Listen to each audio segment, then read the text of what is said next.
Seperti tidak peduli dengan demo yang dilakukan warga Bone pada tanggal 12 hingga 14 Agustus 2025 kemarin, DPRD Bone tetap menyetujui kenaikan PBB P2.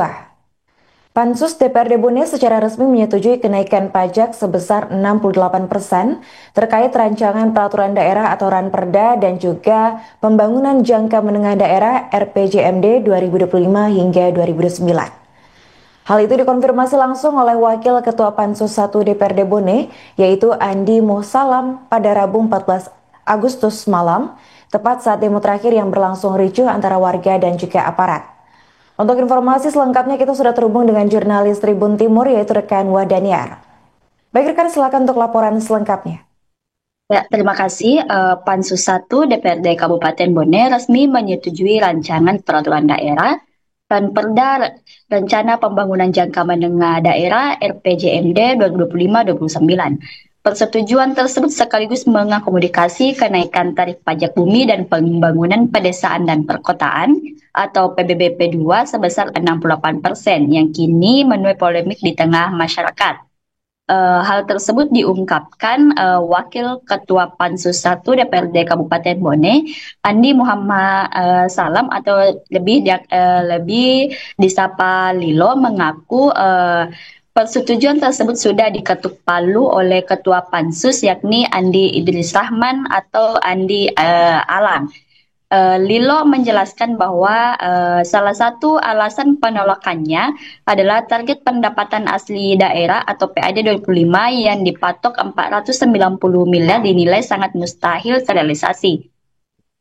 Lilo menilai jika melihat PAD 2024 hanya sebesar 280 miliar dan rata-rata realisasi PAD 2009 sampai 2014 hanya berkisar di 236 miliar. Dengan pertumbuhan 20% selama 6 tahun atau sekitar 3,3% per tahun, target tersebut tidak realistis. Menurut Lilo juga mengaku sesuai ketentuan PMDN 86 2017, penyesuaian RPJMD harus memperhatikan target pendapatan realistis.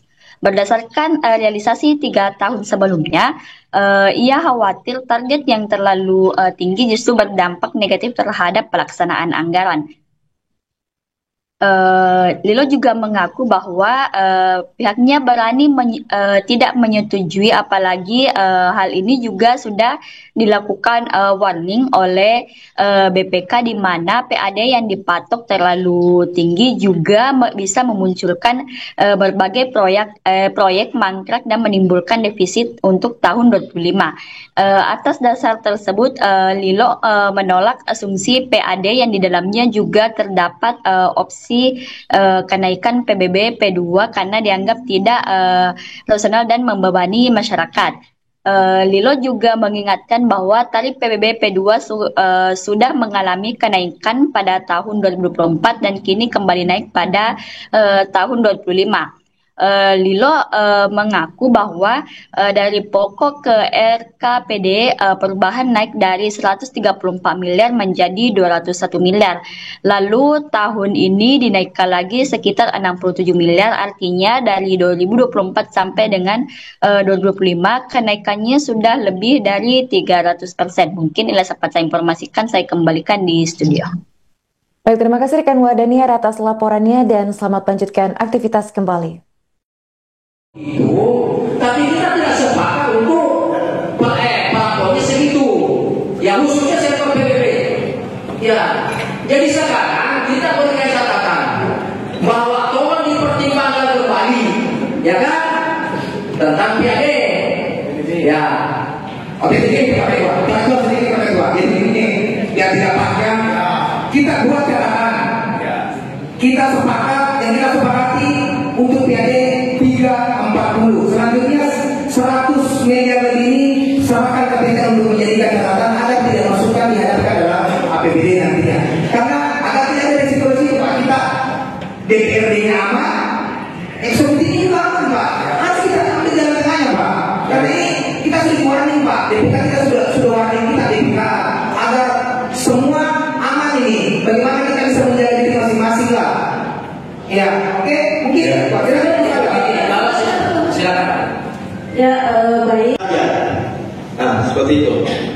sedikit pimpinan. Jadi begini, PBB ini saya sampaikan lagi itu masuk dalam PAD. Apapun itu berbicara PAD masuk di dalam objek APBD. Berbicara APBD, apapun itu harus eksekutif dan legislatif. Ini kan kita melakukan perubahan nilai ini. Ada perubahan nilai yang disampaikan tadi Pak Pakar Hukum. Harusnya ini didorong menjadi RKPD, menjadi kebijakan yang akan dibahas di DPR di perubahan ini untuk kenaikan itu tadi. Secara sah yang bisa kita bagikan hanya yang sudah diparipurnakan di APBD pokok 2025 itu sah Pak. Yang kemarin ini belum. Iya saya tahu bahwa kewenangan perubahan kenaikan NJP pada kepala daerah benar itu, tetapi bukan berarti sesuai dengan Undang-Undang 3, bukan berarti Bapak sendiri yang harus tentukan bahwa langsung bisa membagi. Bukan Pak, ada range, ada jalan yang bareng-bareng kita Pak. Kan tertuang. Ini PPD ini masuk dalam PAD kan Pak? PAD masuk dalam APBD kan Pak? Iya, APBD bersama kan antara eksekutif dan legislatif kan Pak?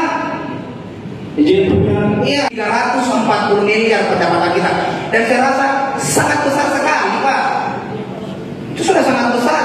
Dari 280 Pak, 280 kan tidak tercapai kita. Rata-rata kita pendapatan dari sampaikan aspirasi ke DPR sebagai perwakilannya kan, sebagai pemenang mandatnya. Wajar saja, nggak apa-apa, itu sebagai masukan dari masyarakat ke pemerintah atau ke DPR-nya untuk ditampung supaya ini menjadi bahan evaluasi nanti di pemerintahan ke depan.